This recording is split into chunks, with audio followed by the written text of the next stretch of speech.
chemical equation, so it chemical equation is is symbolic representation of a chemical reaction. Symbolic representation of a chemical reaction. ठीक है? Is it? ये हुआ। अब इसमें क्या होता है कि जैसे अगर आपने कहा कि magnesium magnesium plus oxygen is giving you magnesium oxide. ठीक है, तो इसको अगर हम देखें तो क्या हो गई, ये हो गई एक केमिकल रिएक्शन। ठीक है, ये क्या है, it is a chemical reaction. और इस रिएक्शन को अगर हमने रिप्रेजेंट किया Mg plus O2 is giving you 2MgO।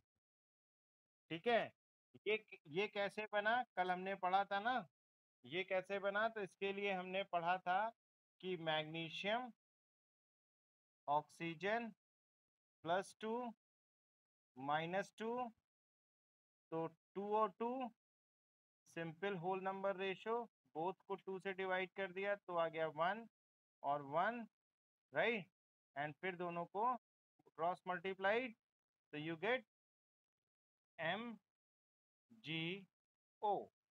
Is it? तो ये होता है एक general conception of a chemical reaction.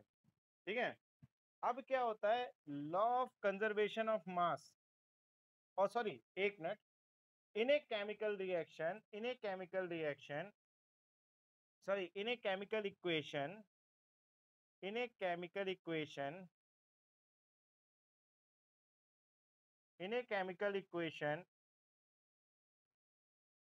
जो ये जो पार्ट है लेफ्ट हैंड साइड का, ठीक है, इसको बोलते हैं रिएक्टेंट साइड। ये होता है रिएक्टेंट साइड। ठीक है, और ये जो तुम्हारा है राइट हैंड साइड पार्ट, इसको बोलेंगे LHS, इसको बोलेंगे RHS।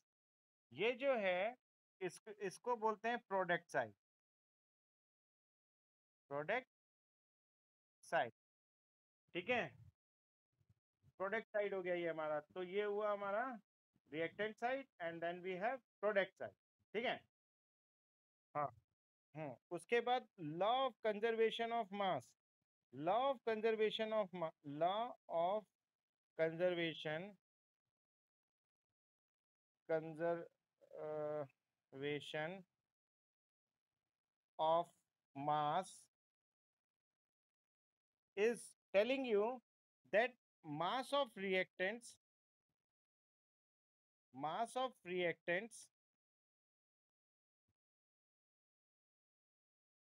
is equal to mass of products। ठीक है, इसी तरीके से मतलब इसी तो जैसे अगर आप यहाँ पे देखो कि आपने लिया carbon plus oxygen is giving you carbon dioxide. ठीक है, कार्बन का मास कितना होता है, कार्बन का होता है 12 ग्राम। ठीक, और ऑक्सीजन का होता है 2 × 16 ग्राम इज इक्वल टू 32 ग्राम। ठीक, इन दोनों को अगर आपने ऐड कर दिया तो कितना आया,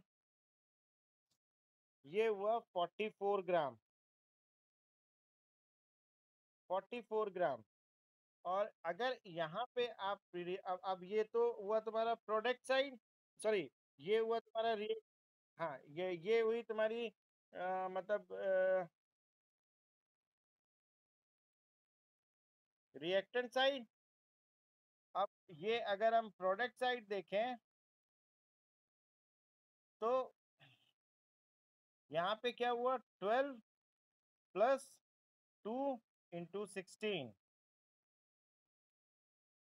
ठीक है, it becomes 12 plus 32, it becomes 44 gram, ठीक है। तो mass of reactants is equal to mass of product.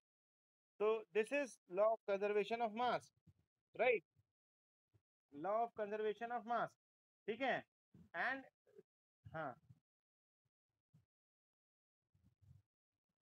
Product side का ये कार्बन डाइऑक्साइड, कार्बन का होता है 12, ऑक्सीजन का होता है 16, और दो एटम है तो दो से मल्टीप्लाई कर दिया और सबको जोड़ दिया।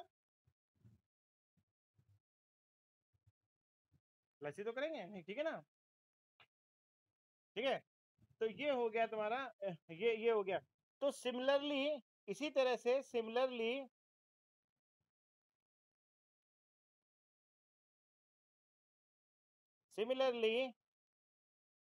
number of atoms number of atoms of reactants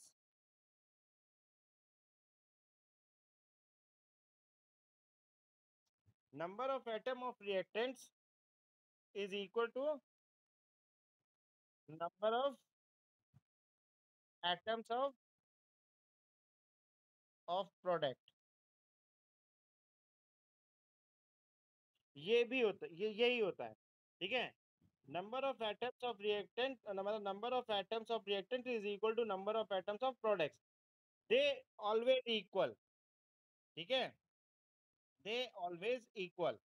So in balancing of chemical equation, chemical equation, we have to achieve this कि both side number of मतलब atoms of reactants and products should be same, and for doing that हाँ ग्राम, ठीक है। और ये इसके लिए जो हम मतलब for balancing a chemical equation,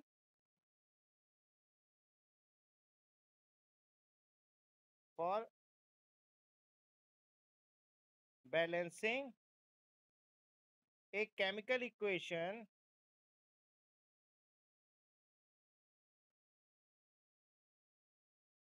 we use hit and trial method, hit and trial method, no other way,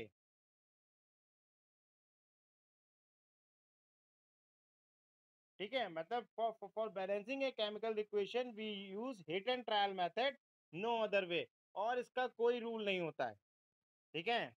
वो ultimately you will try and hit, you will try and hit and but you have to at the end of the day you must have equal number of reactants and products, मतलब number of atoms of reactants should be equal to number of atoms of product, ठीक है। that should be there at the end of the equation, ठीक है।